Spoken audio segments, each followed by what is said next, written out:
but we also glory in our sufferings because we know that suffering produces perseverance. Romans 5:3. And this is something that it's almost like you gotta remind yourself over time.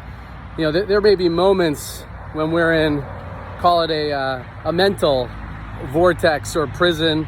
And what I mean by that is, you know, we know we're not in a great mindset about something. It's almost like we're locked into it.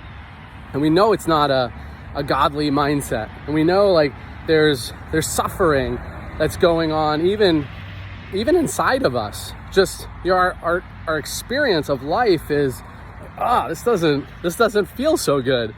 And I think we all can look at our definition for suffering and, you know, also considering it pure joy, like considering these challenges, these trials, these tribulations that show up in our life as pure joy. I had something that I was kind of chewing on for the past couple of days that was in some ways, you know, stressing me out a little bit.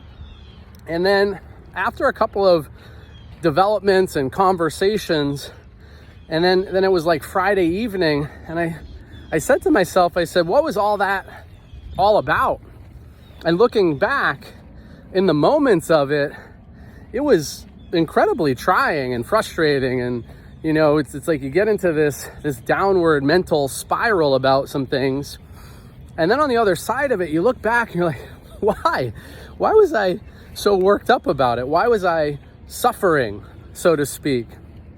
And I think some of this is to reinforce, you know, just what Romans is saying and Paul's saying in Romans. And yeah, I'm just taking one line from a Bible and the Bible, the Bible, my Bible, NIV, and using it as a springboard. But that's what the Lord had me turn to this morning was Romans 5.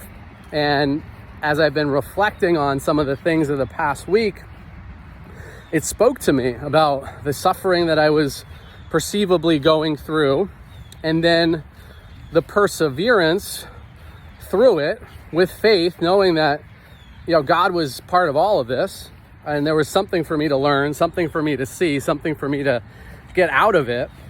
And then it produced this perseverance with faith and trust in Him. And now looking back, as I'm even just speaking this message, it's like, man, that was kind of silly.